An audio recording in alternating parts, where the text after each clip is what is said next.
Greetings, I'm Barrett and welcome to Meet Me at the Table. Today I'm going to be doing a quick video for Stars of Akrios. I want to explain all the new things that are coming in the new Gamefound expansion and reprint of Stars of Akrios. They're going to be moving Stars of Akrios to a 1.5 edition and adding some new exciting expansion material to the game, and I want to cover everything I can about it so that you know exactly what is going to be changing coming forward and also what to expect if you are a new backer to Gamefound for Stars of Akrios. Now, sadly, most of the expansion stuff is found on Tabletop Simulator, and I'm not too versed in how to be able to record much of that, but I do want to explain what those expansions are going to cover, and I'll do my best to do that while we're going through this gameplay of Stars of Akrios. I am going to touch on all the pillars that is already currently part of Stars of Akrios, and then at the end, or even during the game a little bit, I will discuss some of the expansion materials that are coming that are going to be found on the Gamefound new expansion material for this game. Now, if you're excited to see what's coming in Stars of Akrios when it turns to 1.5 and all the neat expansion material that is coming,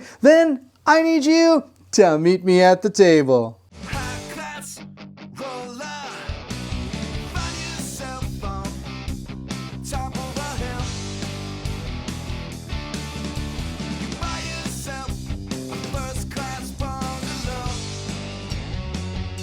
Let's start with the first pillar of this game. That is going to be this exploration deck. This is going to be taking a massive overhaul in the new 1.5 edition of Stars of Akrios. The original game had a deck of cards for each system that you're going to be going into. This is the very beginning of the game, so they're not spoiling too much of the game here, showing you what you're going to see here. This is going to be the very first card you flip over. It says start here, and it's a 1.1. Now, of course, as you do that, you're going to see the missions unfolding on the cards. So you'd go to mission 01 if you decided to with your ship. Then you'd be spending resources to move around this map that are all could be cards, and you're going to unveil the cards and see what's coming forward. Now that is going to be taking a massive change. Instead, every system is going to be found inside of a book.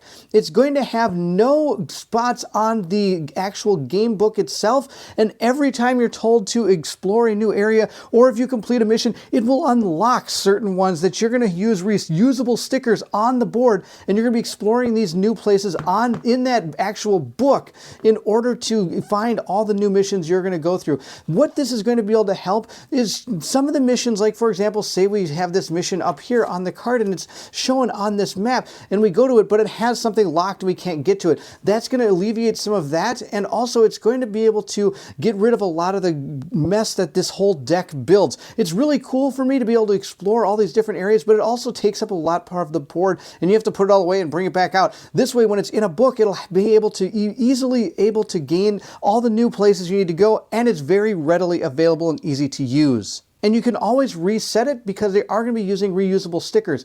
And each board is going to have its own up and down areas, like 1 through 6 and 1 through 6. So when it tells you to place a sticker, it might tell you to place it on area 4-4. You go to the area here 4 and 4, and you'll put the sticker right there. And then if you want to move to that sticker, you can use your sparrow to move to any of the locations found in that particular area of the game. For example, the book page for this one would be the Draconian system, and you would be able to move to one of those. So for example, I could spend one of my supply to move to that place right there. Once I do that, if you notice this symbol down here, I would normally draw an event. Well, that is also going to change in this. Now, whenever you move the sparrow inside of the game map that you have, you're going to roll what's called an exploration die. And every system is going to have a different set of things that could happen to you. In the Draconian system, for example, a 1 and 2 would make you roll a new event. Or if you get a 3, you would also draw an event. But 4 and 5 and 6 are going to be different.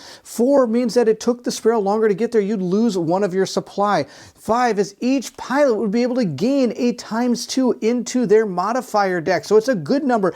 And 6, each pilot would place a miss into their modifier deck. So not everything is good inside of that particular book. And of course, like I said, each system is going to have its own page in the book and its own set of values when it comes to rolling the exploration. Excited for this change. It brings about an easier way to maneuver yourself around the game. And on top of that, sometimes you're stuck not knowing exactly where to go or what things are unlocked and locked for you. So this will give you an easy way to know how to go forward in the game of of Stars of Akrios.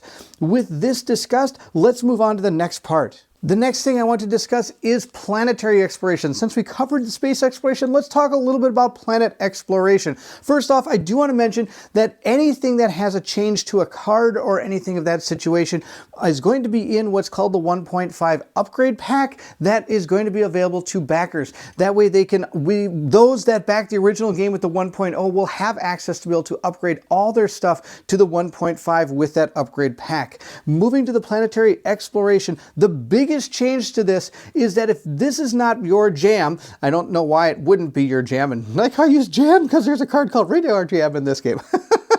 If this is not your jam, you can totally ignore this particular part of the game. If all you want to do is run the campaign and learn about the space battles and all the exploration that goes on in space, you totally can. From what I understand, the back of the scenario book is going to have what the rewards and things that go for planetary exploration are, so that you're not falling behind not going to these planets and exploring them, from how I understand it. But the exploration of planets is really not going to change too much from the 1.0 edition, except for one other thing. When it comes to exploring these planets, there are a few planets that you're able to go back to after you've explored them, and putting them back on the table it is things you have to do with it. From what I understand, no planet is going to be one where you either go back to it and see the same cards. They're making every planet and every planetary exploration a new unique world, from how I understand it. Of course, I could be wrong about all this. I'm not the person who created this game,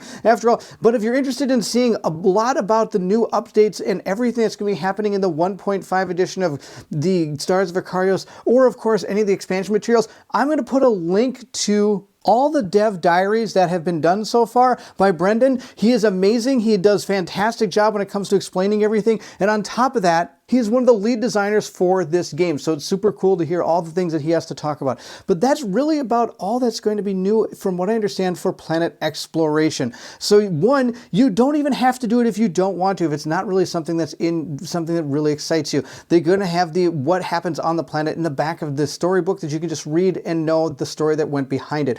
And on top of that, from what I understand, you're not returning to the same planet with the same decks. They're going to have different decks, even if you're returning to the same planet. Now, I don't know about you, but I'm all about the space battles in this game. It's super fun. Let's check out a little bit of a space battle. Actually, let's do a whole space battle, and I'm going to explain everything that goes on and what is going to be coming up new in this game. Now, for some of you that have watched my previous Stars of Akrios videos, you'll know that we are farther in this game than where I'm going to actually start. And the reason is I don't want to spoil too much of the game, but I do want to show off a lot of the stuff coming in the new 1.5 edition. So I have chosen to re-back everything up, and we're going to use Violet Ray with Invictus. This is the ship and person I am using in the full campaign. If you're interested in seeing those 1.0 campaign editions of the game, please check out my playlist. I'll put it in the link of this video. On top of that, we are going to set everything up the way that it would tell us in the game book. To make it easier for people to get this to the table, no longer are you given a choice of all the different upgrades that you should take at the beginning.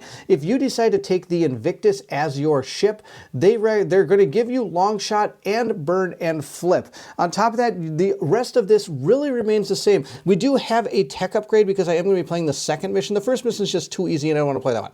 So we're going to do the second mission.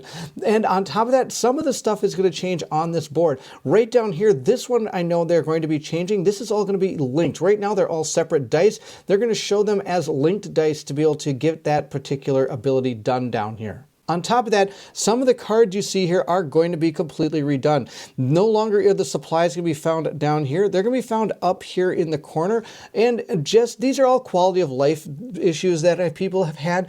This down here is the stress effect. And they're going to show that up in the corner now. They're going to put the stress symbol up here, and below it is going to show what exactly that does when you use the stress die. For example, this one would have the stress symbol up here and then the rotate action underneath it. Because if you use a stress die during this maneuver, you'd be able to rotate your ship for free using that die.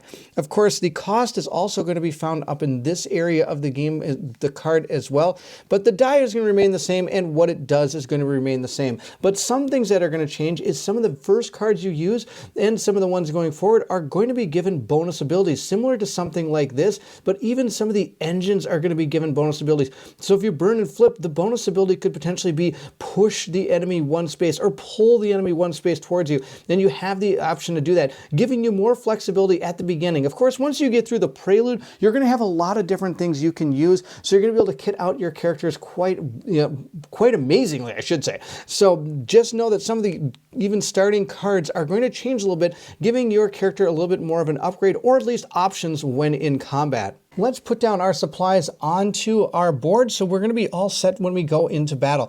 We have our cloak ability, we have exploit, we have long shot, and we have burn and flip. Those are going to be the abilities we have. Now, of course, the characters themselves, from what I understand, are not going to be changing too much. They're going to be remaining the same, and they're all going to have different stats. These stats are going to be used when you're using planetary exploration. So again, if that's not something you're interested in, you're really not going to have to worry about this. You can just sit there with your car. I like that. And of course, the ships can also be flipped over, which are kind of cool. It shows you which ship it is, which is why I painted up like this. And if you're interested in seeing how I painted this, I did do a live painting video. You can check for my live tab to see if you can find the video for how we painted these. I did use a paint called Turbo Dorks, and I'm not affiliated with them at all. I just really think their line is cool because it makes these things shiny and new. I think it look really cool, and they shine. It's really kind of awesome. The other pilot we're going to use is we're going to use the Guardian. He's going to be using the Argonaut, and the Argonaut does come with burst fire and flank pre-assigned to it. And these are going to be all the things that this person is going to have. I'll put out all of our resources here when we go to start our supplies, I should say. But I do want to mention that these, from how I understand, are also not going to be changing. These are going to be the pad for your character. This is the pad for the actual squad and what happens in the game. Of course, some of these tags may change if they decide to change in the game, but I don't think they did. I think they made the game the same, but they have tweaked some of the writing of the storybook, and they've also changed the layout of the storybook as well to make it easier to put the combats that you're going to be doing in the game out on the table faster and easier. I do also want to mention that the rulebook itself also went through an entire rewrite and had a couple new designers, or writers I should say, go through it, and editors, so that they have a new well-built rulebook. This rulebook is not bad at all. I had no problem understanding it, but they also cleared up a lot of things that people may have had issues with it, and on top of that, they added a lot of the stuff from that people have had FAQ'd as they went through playing it and through playtesting going into the 1.5 edition. Since I am on this player board in particular, it doesn't matter which one, I just want to talk about one of the expansions coming forward, and that is going to be the Drones expansion. This is going to be unlocked. I believe you can play through it after you do the prelude. It's something that you can go forward in the game. It gives you a neat little story, and it gives you what are called drones. Drones are going to take up 2 slots of your player board. From what I understand, it's going to cover up your weapons and one of the slots up here. It's going to become the area for the drones. And when using a drone, you're going to be replacing one of your dice with a drone die, and that drone die is going to have the symbol for the drone to activate it. Also, on top of that, you can use it for your other actions as well. They are still going to have some of the other icons on the die for the drone die, but from what I understand, you replace one of them with that die, so you'll be able to activate your drones. And there's a lot of different drones being able to do a lot of different things. You'll have to take a look at the Gamefound page to see all the different drones and what they do. Some of the cool things about the way these drones are going to work is that not only is your die being replaced, but when you roll the drone symbol, it'll actually give it a different value. For example, some of the drones are going to make this symbol for the drone, where others might make it a move symbol, and others might make it a wild symbol that you can use for anything if you roll that drone symbol. And then you can use them, some of them are going to have supplies that are going to be able to activate, some are going to have to use the die itself, and the drones are going to upgrade as you go through the game. When you get through Act 1, Act 2, and Act 3, they're going to become more powerful and have different abilities associated with them, or their ability themselves is just going to upgrade as the game goes forward. For example, in the first act, it might only have like a 1 damage, maybe attacks 2 people at a range of 1, whereas when you get to the final one, it might have something where it pushes the enemy forward 2, does 3 damage to 2 targets that are within range 1 or something. So these are all going to upgrade as you go. And from what I understand, there's going to potentially be 6 different drones. Now, not all of them might be unlocked right at the beginning, but as you go through the game, some will unlock, or they could all unlock at the beginning once you get access to them. I have not played it, so I wouldn't be able to answer that question. So we'll have to see as we go through the game when we get it. Now, like I said, each one of these drones is going to have something different it does. Some might be very good at attacking, where other ones might put cards into your modifier deck. Some could maybe affect the enemies with status effects as they go forward. So I think these drones are a really cool expansion. Now, on top of that, when you get the expansion, you're also going to get 2 new pilots that you can play with, and scenario event cards that are going to provide a different layer of complexity to space combat scenarios as they're drawn that you're going to be using for that particular part of the game. Not to mention, the expansion itself does come with a small campaign little missions that you can go through to unlock and use the drones. And then, of course, you'll jump back into the actual game of Stars of Akrios. So that's a little bit about that expansion, and I think it has a lot of neat things coming forward. Again, giving you more options when you move forward through the game. Do you want to lock up both weapons here, or do you want to grab a drone and have it fly with you? There's some super cool options now coming for Stars of Akrios 1.5. The mission I've chosen for in this particular video is going to be mission 3. I've already done this mission when I did the original playthrough, so I'm not going to read through any of the dialogue that goes along with the mission, but I want to explain what is going to be changing in this particular book. Some of the things changing, first off, is the layout for being able to set up your battles. It's going to be a little bit more clean and a little bit easier for you. First off, the biggest change is going to be the fact that on these particular objects here, which are these ships, these numbers are going to be a lot smaller. So that is super good, because sometimes it's hard for me to tell exactly what ship is underneath these numbers. So these numbers are going to become a lot smaller to be able to put those ships out with a lot more certainty going forward in the mission.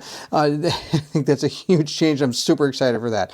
On top of that, they're going to be using different colors and different things to make it easier to find where you're moving through the book.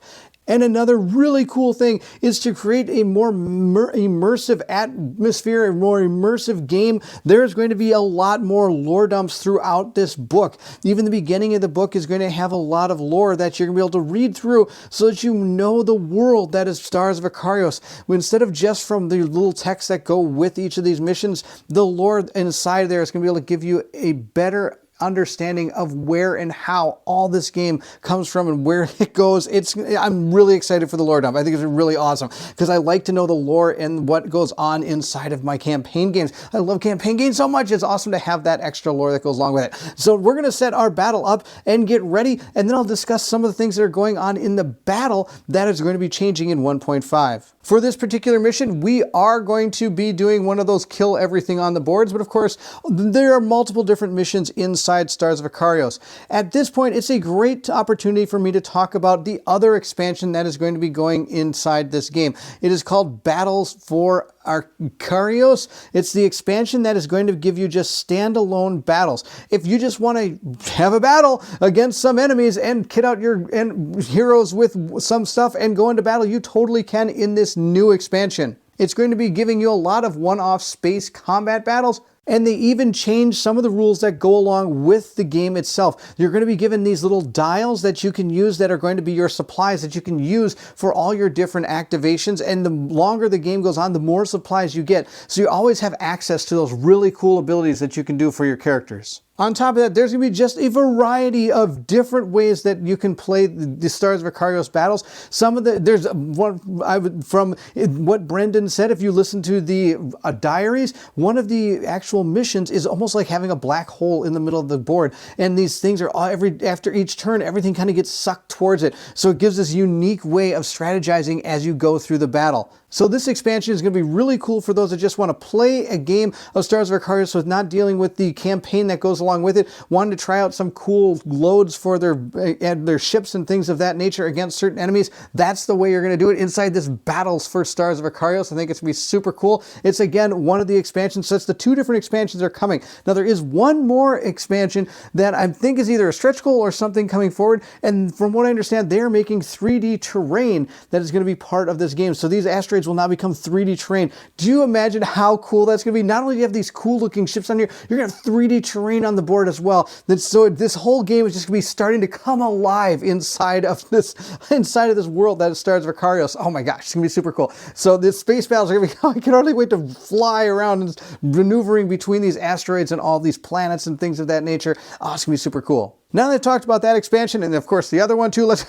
now it's time to blow all these things up and call ourselves victorious. Let's do it. For those of you that have not seen Stars of Akrios, ever played before, I want to quickly just go through the phases. The first phase is going to be the pilot actions, then the enemy actions. We're going to go to the end of the round, and then once, of course, everything is done, we'll go to the end of the space combat system. There are stress that was going to happen in this game, and I'll explain that when we get them. But let's start up at the top. We're going to increase our shields by 1. Of course, we start at the beginning, and we haven't lost any shields due to anything in the game, so we're not going to be able to gain one at the beginning here. Then we're going to roll our action dice. We're going to assign our action dice, lower our supplies, perform our actions, and then we're going to update our combat effects. Once that's all done with both of our characters, then we'll move to the enemy action phase. So at first we'll roll up our Argonauts attacks here, or dice here, and there are 4 different sides, and wow, I got all 4. There's a movement, there's an attack, there's a wild, and there's a stress. And these are all going to be used to perform actions in this game. Some actions are going to be only needing 1 dice to activate and be activated potentially a couple times during a turn. Some can be activated and then given a plus symbol are going to give you the ability to make a more powerful or useful ability attack. Some actions are going to be linked actions where you have to spend both the dice in order to do it. And some actions are going to need to spend supplies, which again, I forgot to put on the board. We'll put that on in just a second, in order to activate them. And when you're out of supplies, you no longer can do them unless you resupply that particular card. Here's this character's action dice. Let's move up to the other one and roll those. Hopefully we get some good symbols as well. We got 2 stress, that's no good. Now when you do roll your dice, if you ever have 3 stress dice shown, you get to re-roll your dice. But I didn't get 3, I got 2. And of course stress is good and bad at the same time. Sometimes stress can modify certain actions you're doing, which gives them a benefit, but also stress is going to move this track up. And as this track moves up, bad things are going to happen. There's a 3 and a 5 stress limit, and that's going to add misses to my modifier deck, which is going to be terrible. Then if we get to 7 and 10, we're going to be adding trauma cards to our character, which are going to be detriments that this character is going to have to deal with as we move through the combat. Now it's time to fly our ships and take out some enemies. Hopefully we can take out 1 enemy this turn right away. I don't know if it'll happen, but we'll give it our best shot. We're going to start with the Invictus, which is the purple ship, and we're going to do 3 maneuvers and then fire 1 time. What we're going to do is we're going to move forward 1, 2, 3. We're then going to move forward 1 and turn, and I'll show you how I did that. On the board down here, you'll see that I can spend 1 to move forward 3 spaces, 1 movement die. Then I can spend another movement die to move and arc over in that direction. Now the only die I have is a stress. A stress is a wild die, but like I said, it will move up our stress counter, and that's okay. At this point, I am now going to place another stress die right here, and I'm going to be able to perform this burn and flip maneuver. It's going to cost me 1 of my supplies, so I'm going to lower that. I've also need to raise up my stress to a 2, and we're going to perform this action. Now notice this effect down here. In the new 1.5, it would be up here. It would show the stress symbol with the rotate action over here, which is this symbol right there. Now it doesn't have it on this card because you have the 1.5 cards. Instead, I could choose to rotate my ship if I wish to once I perform this maneuver or before I perform that maneuver. I'm not going to be rotating at all. Instead, we're just going to perform our maneuver. We're going to go 1, 2, 3 and flip around right here, which is awesome. You do have the ability to move through almost anything in this game except for planets and obstacles that say you can't move through them, which could be different objective markers and things of that nature. Some things, though, when you fly through them, for example, asteroids or these nebulas, they're going to do damage either to your shields or hull as you go through them because it's just not good to go through them. We do have 1 combat die left, 1 attack die, and we're going to use that to activate one of our long shot abilities. So placing the die here is going to allow me to make an attack. And this attack shows you how many people you're able to target, how much damage you're going to do, where the pattern is that you need to put the enemy in, how much it's going to cost it's going to cost 1 supply because it has supplies, and any effects. And this one, for example, is going to be Pierce, which is going to ignore shields and just go straight into the hull. So I'm going to place down my attack die on there. Now notice there's a plus. If I had another die left, I could place another die here to make it 3 damage targeting 1 enemy. But alas, I am out of dice. So we're only able to do, 2 damage? 2 damage. But we're not done there. I do have a pilot ability. Every pilot does have their own abilities. This is Violet Ray's pilot ability. It allows this character with 3 supplies. I'm able to use a supply at any time to increase my damage by 1 as long as I'm attacking with advantage. In order to gain advantage, you have to be attacking a ship from the back. And it's not necessarily the actual back of the ship. You just have to be in the back firing flank. So it's going to be anywhere within this area here. You're going to kind of take these 3 spaces and move them back like that. If you're firing anywhere behind it there, you're going to have advantage. So as you can see, being back here, I will be firing an advantage with my long shot, which allows me to draw 2 cards from my modifier deck and take the best one. The first card I got is a +1, and the second card I got is going to be a +1. So we're going to take the +1. Now, of course, both of these cards will be discarded, and we're going to do our damage. Remember, our damage for this is going to be 2 for the weapon, 1 for the exploit, and then 1 more because I got a +1 on my modifier deck. We are firing at number 4, so we're going to lower the hull 1, 2, 3, 4 points on that one, because remember, that had pierce, so it's going to ignore the shields that this particular enemy has.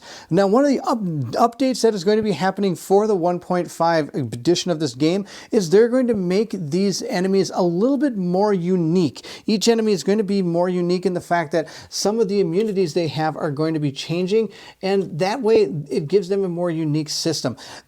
They found that stun is a very powerful status effect in this game, so they're going to be changing that and removing a lot of the stun immunities from some of the more advanced enemies, because stun, basically, you lose your turn. Now the way they're going to be doing stun is you can only do stun if you're actually hitting the hull of the enemy ship.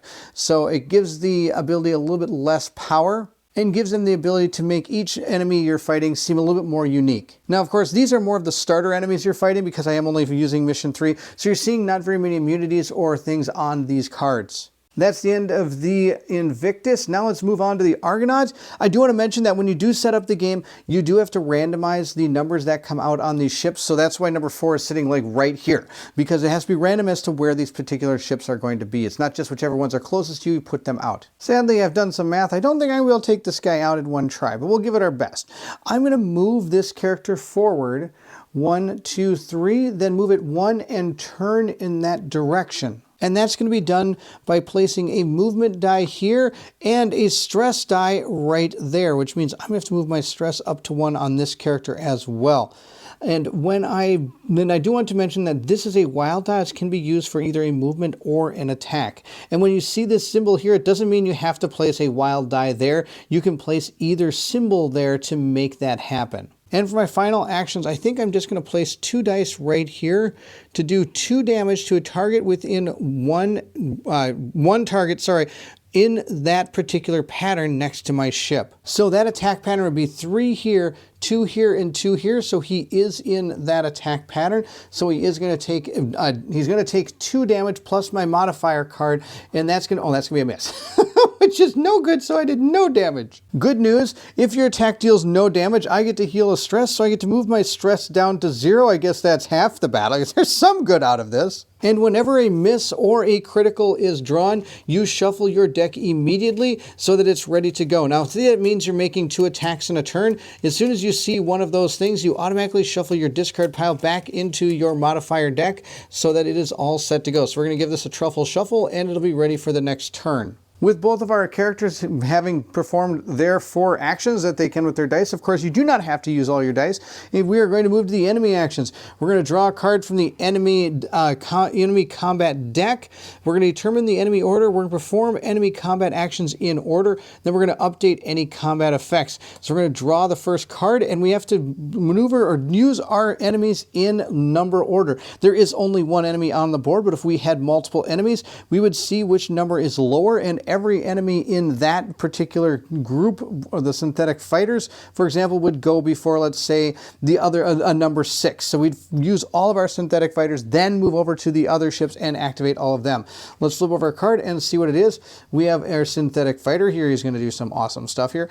This is the movement pattern that this particular enemy will be using. This is the attack pattern that all the enemies will all be using. And this is going to be the order of operations for this particular enemy. I do want to mention mention that moving forward in the 1.5 edition, they have added more movement to each of the enemies, giving them a better chance of getting in range and being part of the battle. They've noticed that in some of the games moving forward that some of the enemies weren't able to really stay with characters or keep with them speed-wise, or moving not into position or out of position. So this way it gives them a better opportunity of being able to be part of that dogfight. On top of that, they're rebalancing a lot of the enemies as well moving forward, because they've also found that as you proceed further into the game, they've noticed that sometimes the player balance versus the enemy balance has not been keeping up. So they're going to be adjusting some of the enemies and cards that go along with them to increase their effectiveness moving forward in the campaign. But for this particular battle, we're not have to worry about that. We're going to first rotate our ships towards their target, see if they can attack. If they can attack, then they're going to move. If they can't attack, they're going to move, rotate again, and then try to attack again. So let's start by using our first enemy, which happens to be our elite fighter. And if it wasn't our elite fighter that had number 1, then it would be the elite fighters always going before any of the regular fighters. The elite fighter will choose its target. It's going to be the closest target to it. Even if it were on the other side of a planet or in a nebula on the other side, it would still try to get to that particular enemy. The movement it's going to make is going to be forward 2 and then a movement to the side. But first it's going to rotate if that would help it. And it can whenever you can rotate up to 120 degrees, which means 2 rotations. He's going to rotate 1 that way, move 1, 2, and move right there. And that is going to put me right into its firing arc. If we look at the firing arc of this ship, the front arc is going to be the 1 in front of it and the 2's on the side. So the 1 in front of it and the 2 on the sides right here does hit my ship. And of course I'm being attacked in the back, so that is going to be an advantage, which is going to be absolutely terrible, which means I get to draw 2 modifier cards and see what happens. Now, in order to find out how much damage we do, not only do we draw the modifier deck cards, we check this down here. It is 0, so he's not going to be adding any extra damage to it. That does not mean he does 0 damage, of course. We are going to be using the base damage of 3 from the actual card. So this thing's going to hit me for 3, and then he gets to draw 2 modifier cards. The first one is a +1, that's no good. And the second one is a +1. So I'm going to be taking 4 points of damage from this particular attack. I now have a couple options. 1, I can just take it. Or 2, I could choose to break an engine or a weapon upgrade in order to prevent the damage. If I choose to do that, I would also gain another stress, or gain a stress, I should say. I'm just going to take the 4, so the first is going to be a shield for 1, 2, 3, 4. I'm now at 5 hull. We'll now move on to the second ship, and they will all perform this same card. You don't draw a new card for each person. So the first thing he is going to do is move 1, 2, and then he's going to move 1 this way, just like that. He didn't need to rotate. He was facing his target, which is this. Now, whenever you do check to see what they're going to do, you're always going to check every time to see if there's a new target, because even though he's targeting this one, he might all of a sudden be in the range of another enemy that would be a better target for them, or closer target, so he would choose that one. Can I make an attack? No, I cannot. So I'm going to then move again. I'm going to make an attack. No, I can't. So I'm going to move and then rotate and attack. So I'm going to, oh, wait a minute. I think I did that one guy wrong. He was supposed to rotate, attack, then no, he couldn't. So yes, then he did no, they rotated and attacked. Okay, yep, he did fantastic. The only thing he could have done is he could have rotated that way to make it more advantageous for him. I think he would have done that. This one, though, on the other hand, he could not attack, so then he moved. He can't attack, so he's going to just rotate towards his target, and that's actually the end. I think I did that. I might have done this a little bit wrong. So rotate, attack, can't do that, so it's going to move. Then did it attack? No, it did not. So it's going to rotate and attempt to attack. It can't. Now, again, like I said, they're going to be updating the movement on these. So, for example, maybe they've updated this one to like 3 movement and then turn, which would have got it a little bit closer, which maybe would have had a chance of attacking. That one's done. We're going to move to number 3. This one's going to be a lot easier. It's going to rotate and attempt to attack. Its target is right here. It's going to rotate. It's going to rotate 1, 2. It is facing me. It can attack. It's going to attack. It does not have advantage. It's going to take 1 modifier card. Wow, +2. That's out of control. So he's going to do a total of 5 damage to my ship, which is not good. And then it's going to say, did it attack? Yes, it did. So it's just going to perform its movement, which is going to be 1, 2, and then 1 in that direction. This might be the shortest playthrough of all time. 1, 2, 1, 2, 3. Wow, I almost died in one shot. That's out of control. Now, of course, I could have buried one of my cards so that I didn't die, but that was not a good start. Number 4 is the last one to activate, and it also does not need to move. It does not even need to rotate. It's going to be able to hit me from exactly where it is. It's going to hit this space and the 2 in front of it on the sides. So I'm going to draw a modifier card for it. It's going to do 3 plus finally -1. That's half the battle. So I'm going to take 2 damage, bringing my ship down to 3 hull. I got absolutely rocked the first round. And then it's going to move. It will still move. It's going to move 1, 2, and fly over into that space right there. That's the end of the enemies. Finally, oh my gosh, I don't know if I'm going to make it through this. This is tough. I did forget when this one flew into the nebula, it should have taken 1 shield damage. So number 2 goes from 2 shields down to 1. We'll move at the beginning of our turn now. I did do this wrong. You're supposed to take 5. 1, 2, 3, 4, 5. And then I get 1 shield back at the beginning of my turn. So good news, I'm not as bad off as I thought I was, but I'm still not doing the best. We'll roll up this character's dice here and see what we get. We got ourselves some movement, a stress, we've got a wild, and we've also got an attack. So again, 1 of each die. We'll roll up our Argonaut's dice here and see what we get. We got some movement, a stress, and a wild. Our Argonaut's going to start us off here. We're going to try to at least take out, I'm going to try to take out 2 ships. We'll see if I can do it. All right, we're going to first use a rotate action to rotate 1, 2, you can rotate up to 2 places with a rotate action. I'm going to use my movement die in order to do that. Then we're going to shoot both of those guys with a powered up burst fire using both of these dice. So we'll place the 2 dice right here. The first one has to be an attack die, but the second one can be either an attack or movement die. So I'm going to put that one right there. I'm going to rotate this down to 1. And I would love to use this target lock, which would give me advantage on the attack. I can use it on a person up to 3 spaces away. This is the range value of this particular object. I'm supposed to have 4 of those. The only problem is that the person I want to kill, which is this elite fighter, happens to be immune to target lock. So doesn't help me at all. I could use it on the one that is next to me as well, but it only has 1 health, so I'm not too worried about taking it out. But, you know, I've got 4 of these. Let's use it. It is kind of free to use. I'm going to use that to give myself the ability to target lock ship number 4. So when making an attack against multiple targets, you do draw for each one of them and deal the damage. The first one I'm going to do 3 damage to is I'm going to just try to take this guy out. He's only got 2 health. I do get an advantage on it. So the first one's -1. Well, it's still enough to kill it. Another -1. I'm so glad I used that on that guy. He's going to take 3 damage. -1 is 2. That is enough to clear that enemy off the board. And now you get to make 1 shot at that character right there. And we got ourselves a 0. So I did do 3 damage to that enemy. Number 1 is going to lose 1, 2, 3 and go down to 5 hull. I do want to mention that unless there is something in the scenario book, the enemies do not regain a shield during their turn.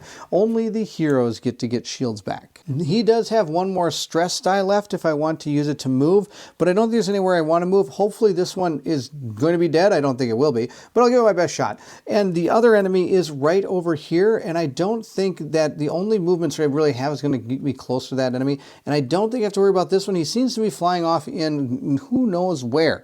So at this point, we're going to move over to our Invictus and see what that ship can do. What I should do is cloak and let the Argonaut take all the damage, but that's not going to happen. I'd be super nice. The first thing I'm going to do is I'm actually going to use a stress die to burn and flip, which will raise my stress. And as soon as you cross the threshold, you have to abide by what it is. For example, this one is I'm going to be putting a miss into my modifier deck.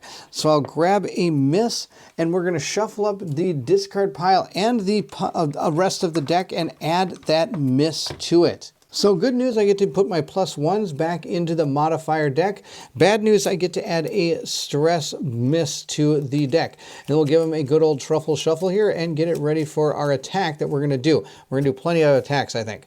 So we're going to perform that particular maneuver, and then I'm going to unload on this person. I am going to attack with that and this here to do a long shot on it, doing 3 penetrating damage.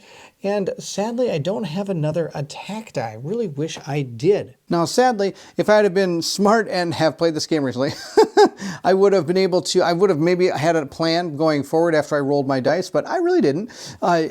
During the roll the dice step, once all the dice are rolled, you could choose to gain a stress to reroll any number of dice you have.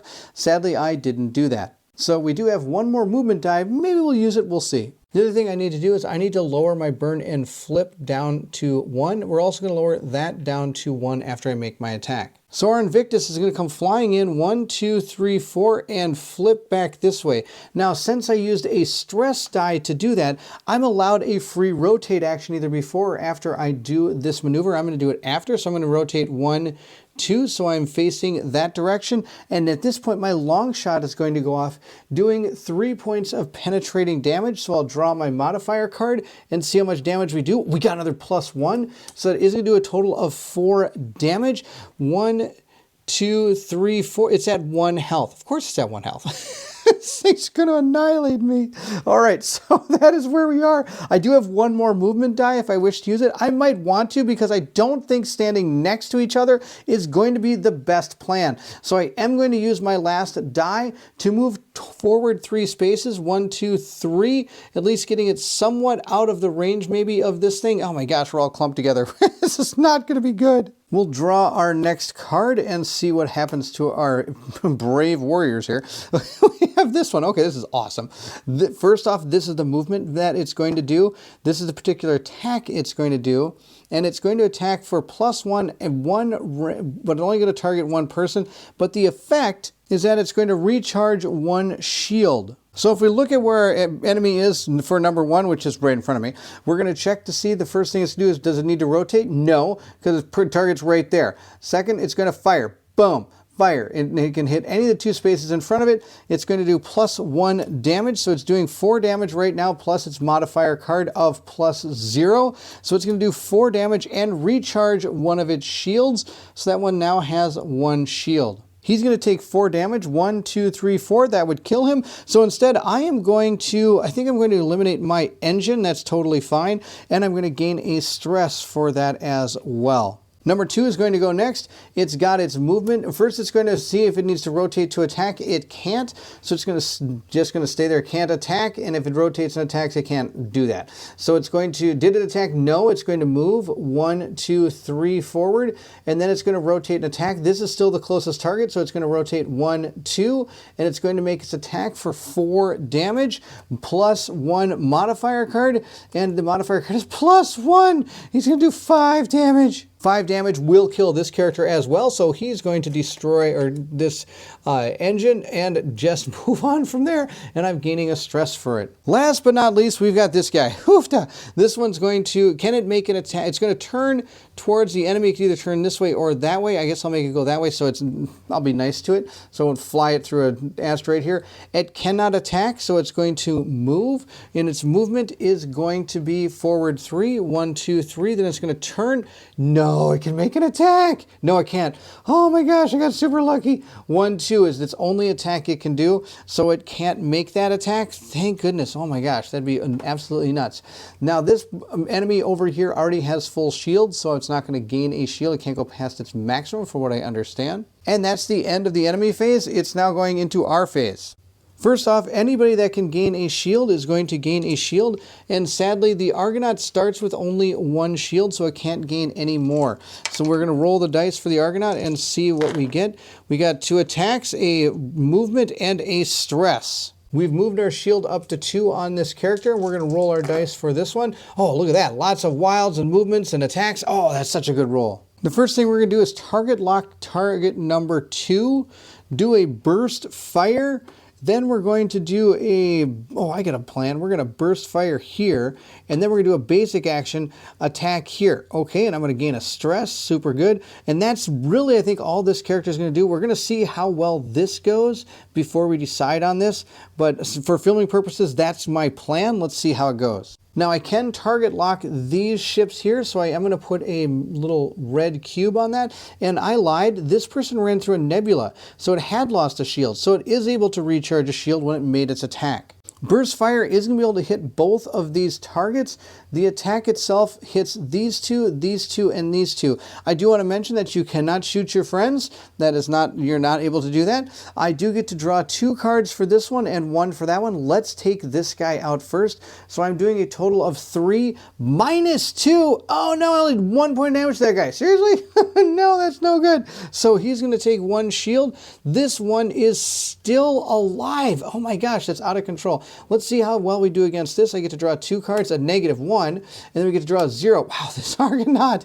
All right, I did 3 damage to this enemy right here.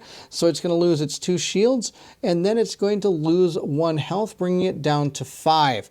At this point, that's the end of my Burst Fire. I think we're also going to use my basic action as well, using that stress like I thought I was going to do earlier. Yes, we are totally going to do that. Now, I can only do this on 1 character. So who am I going to hit with this? I think the best plan is to hit this guy since I have an advantage on him right now. Let's draw 2 modifier cards. We're doing 2 damage plus, or miss, or +1. I think I'll take the +1. So we're going to do 3 damage to that number 3. So it's at 1, 2, 3. It's down to 2 health. And I have to reshuffle up my deck because I've got the miss in my modifier. So we're going to give this a good old truffle shuffle here so it's all ready to go for my next turn. And I guess that's it. He's just going to stand there and probably get shot. Wow, I can't believe that number 1 is still alive. This character is going to have to move. Then it's going to have to rotate. After that, I'm going to make just a basic action attack using both of my dice. I will be rolling with advantage, so I'm going to take an exploit as well, and I'll show you how that all works on the board. The first thing I'm going to do is move 1 in there, 2 up there, then I'm going to rotate 1, 2, and at this point I can make a basic attack firing in 3 here, 2 here, and 2 here. We're going to take out that ship right there. It only has 1 health. So now that I think about it, it only has 1 health. I'm going to take back one of my dice, but I'm still going to use the exploit. So I'm going to do a total of 1 plus 2 damage. And on top of that, I get to draw with advantage because I'm attacking from the back. So our first card is going to be, oh, a ×2. That's what I like to see, in a +1. This thing's super dead. Only had 1 health left anyway, but I finally took that thing off the board. And that's the end of, I still have a movement though. I can still move, which might not be a bad idea. I could maybe save my friend over there from getting hit by 2 different attacks. And I think that's what I'm going to do. I'm going to move back in 1 and down this way using my last die. I do have to shuffle my modifier deck, so it'll be ready for the next round. Okay, let's see what these guys can do to me this time. It's going to move forward, it's going to hit everything, and it's going to be doing an effect to us so that we're going to be gaining the hack effect. We'll activate ship number 2 first. We'll look at the card. The first thing it's do is rotate and attack. It does not need to rotate or attack. I'm standing right in front of it. It's going to, now as you can see, I didn't do a lot of very good maneuvering around in this battle. I just drove up and got shot. So it's going to attack these 2 squares, and the 2 squares in front of it, doing +0 damage. But notice this, it will affect the infinity amount of people in the thing. So if we had like 4 ships in there, that'd be bad news. And I'm also going to get the hack effect. But first I'm going to take 3 plus 0. So I'm going to take 3 damage, which I can on that ship. So I'm going to lose 1, 2 shields and then 1 there, meaning I have only 2 hull left. And since I've been hacked, I have to raise my stress by 1, bringing it to 5, and adding in another negative modifier, or sorry, a full-on miss card to my deck. And we'll have to shuffle that right into our modifier that we're going to, we'll put that modifier right in here. That, oh, I don't want it in there. Now, of course, when you go on from other missions, you can remove all those stress modifiers, but I'm stuck with them for this combat. Our next enemy cannot attack from where it is, and it doesn't need to rotate. It can move forward 2, and now it can make its attack. Now, lucky for me, it only attacks these 2 spaces, and of course the 2 spaces in front of it, doing 3 plus -1, so 2 points of damage. Super lucky, I'm going to take 1, 2, and I'm going to be hacked, so I get to add a negative modifier to, of course, my attack deck, which is fantastic. We will just shuffle it right into our modifier deck, so it is ready for me to draw on the next turn. I hope not. At the end of our turn, I get to gain a shield, and we're going to roll our dice and see what we get. We got some movement, some attack, and some stress. I am going to gain a stress to re-roll these 2 dice. I don't think movement is really what I need right now. Yeah, that's what I need. More attack. Love it. Same with our Argonaut. It's going to gain a shield and roll the dice and see how we do. Oh, look at that, all movement. It's not going to shoot anything. I'm going to grab a stress and roll all of them again. That's better. There we go. I like that better. I got some wilds on attack and a stress. Totally good. Now I do have to remove the target lock. I actually was attacking the wrong enemy. The enemy one I was attacking was 3. And enemy 3 hasn't been hit yet. It's this one that was being attacked. So I have to remove the target lock from that enemy. We're going to move into our turns and see if we can take this guy who's only got 2 health. The first thing we're going to do is use our target lock, and we're going to target lock number 3 this time. I know that's the one I accidentally target locked last time, but this time I have a plan.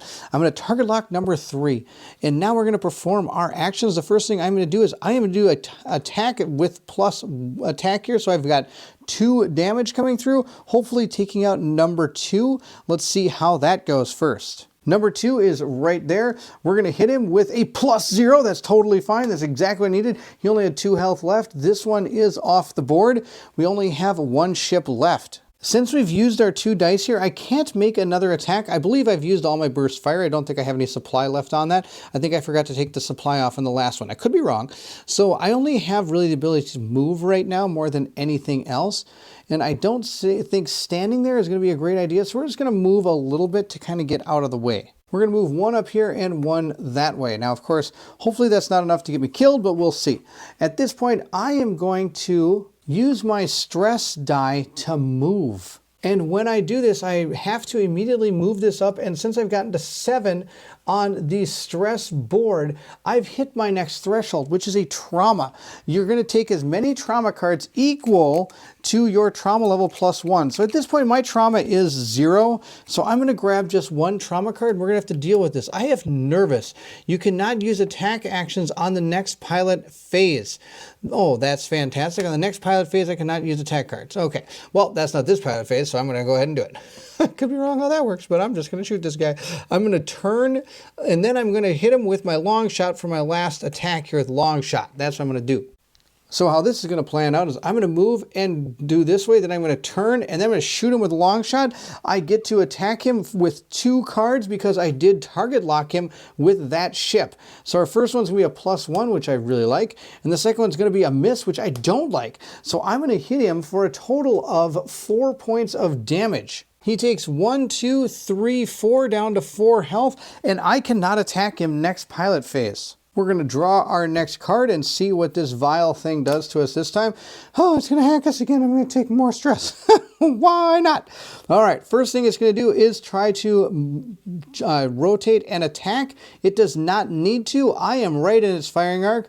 Did it fire? Yes, it did. So it's then going to move forward 4 spaces. So here it is, attacking my guy with a total of -1, and it gets +1 from the attack. So I'm going to take 3 damage and 1 stress. So I'll take 1, 2, 3. I'm down to 1 hull. That's awesome. And my stress is up at 8. Now, if you ever reach the top of your stress threshold, you do put it back to 0. And also, if you ever go below a stress area here, so say you go to 5 and you go back down to 4, then you get to remove that particular card from your deck. Well, I'm going to be at 8 stress. It's going to be sweet. And he's going to move forward 1, 2, 3, 4, right past my ship. And it's going to take me forever for me to turn around and shoot it. But that's okay. I get back 1 of my shields and I get to roll all my dice. I need a lot of movement right now this time. I got a wild, a stress, an attack, totally fine. That'll be just great. Meanwhile, he does not gain any stress back. We're just going to roll the dice, see what we get. Movement, wild, attack, and a stress. I think that'll be great as well. Since I can't actually attack this turn, I'm going to do a couple movements. I'm going to move and rotate. And then I'm also going to use a stress die and this attack to cloak. I'm going to cloak this turn, meaning that it's going to be super cool. I can't get attacked, but I am at 9 stress, which is super good. So I'm going to rotate 1, 2, and then move 1, 2 this way and cloak myself. Being cloaked gives me the stealth ability, which I get to keep until the end of my next phase. If I ever attack, though, I get to attack with advantage, but then I lose my stealth. And anything that I cannot be targeted right now, but if I'm in a pattern that has unlimited amount of people that can be attacked, and I happen to be in that pattern, I then can be attacked. So that's the end of our Invictus's turn. Let's move over to our Argonauts and see if that person can get in and take some shots. we're going to do pretty much the same type of thing that character did, some rotating and moving, and then we're going to take a big shot with our basic attack. And since I have one target lock left, we're going to use that as well. I get to rotate 1, 2, and then I'm going to move 1, 2 in that direction. And at this point, he is going to be in range of my basic action, which is going to fire in those 3 areas, these 2 spaces here, and these 2 here. I get to draw 2 modifier cards. A +1 is great. And our second one is a miss. We don't like that. Miss. Wow, I draw a missing mod. I love to miss. We're going to do 3 damage to that ship, bringing it down to, of course, 1 health, because that seems to be the MO here. I got my miss, so I'm going to shuffle up my modifier deck, so it'll be ready for next round. That's the end. Let's see what our ship does here. It's going to do some magic attack that's out of control. All right, it's going to, I think it actually hit me. Oh my guys. If it goes in this direction right here, it's going to hit the one right behind it. Oh, it missed. Oh, I got lucky.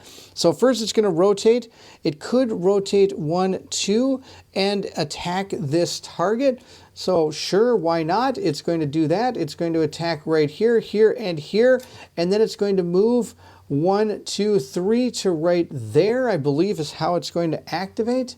Because does it need to rotate to attack? It says rotate, then attack. I could be doing this wrong, and I apologize. It's been a while since I've played this game.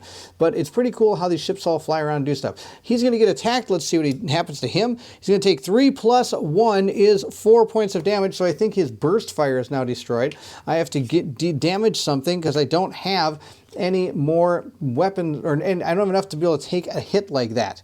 This person's going to fly in there and take 1 damage and probably kill itself. Sadly, it is not going to kill itself in the nebula. It has 0 shield, so it's just going to gain the stun condition, which means that it's not going to be activated next turn. So I think we've got this okay. It took us a little while, got really close, but I think we're going to be able to finish this enemy off. I did get hacked. I am going to have to put a miss into my modifier deck, so we're climbing the stress track here on this one.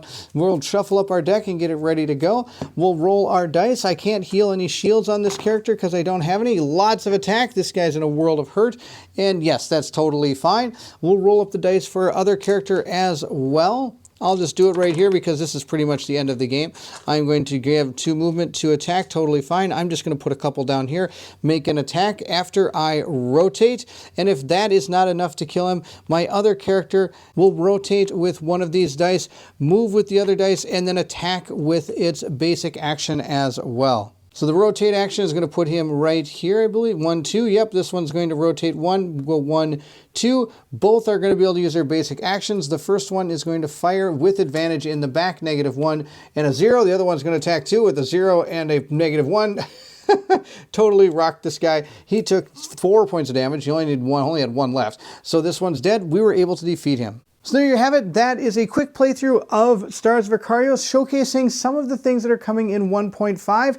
I hope this helped in showing you a little bit of what Stars of Akrios is, and I was able to explain a little bit coming forward in the 1.5 update. That's going to be found on the Gamefound campaign that is actually going on right now at the time of this recording, so please check it out. The link is in the description of this video. If you're seeing this after the Gamefound crowdfunding time has expired, I'm sure there's a way to at least pre-order it. You can check that out also in that same description of this video. I'm really excited that this game is coming back to Gamefound. This is one of my favorite games that I own. I have a blast playing this game every time I do it, even going back and playing scenarios I've already done previously. If you did enjoy the video, don't forget to like, subscribe, and hit that bell symbol so you know when more content comes out. When the 1.5 update for Stars of Akrios comes out, I'll be doing a video showcasing what is in the pack, along with I will probably be going forward with the actual campaign that I have been playing. If you're interested in seeing that, please check out the link to it in the description. There's a playlist that has some of the Stars of Akrios play going on that you can check out. And like I said earlier, please check out the Gamefound for Stars of Akrios. This game is super cool. Also, please feel free to leave anything in the comments below. I would love to hear from everyone. Have you had a chance to play through Stars of Akrios? Are you excited for this new edition of Stars of Akrios? And are you going to be part of the new Gamefound campaign expansions and everything? I'm super pumped for everything for this game. Also, if you're interested in supporting the channel, please check out the link to my Patreon. It is found in the description of this video as well. For those that are part of the Patreon, they are shown here on the screen. Thank you so much for your patronage. It means the world to me. Those that are part of the Patreon do get some perks. Some of the perks is, of course, they do get to watch my playthrough videos usually a day or two early without commercial interruptions. On top of that, they do help with some of the campaign games, picking characters for me, deciding what upgrades I'm going to be putting on my characters, and how the game goes forward if we have to make some choices. It gives people the ability to have access and gives them the ability to affect the game that we are playing. Again, this is the Stars of Akrios 1.5 edition explanation and playthrough, so I hope you enjoyed it. Thank you so much for watching, and if you're excited to see what Colin and I have coming forward, then I need you to meet me at the table.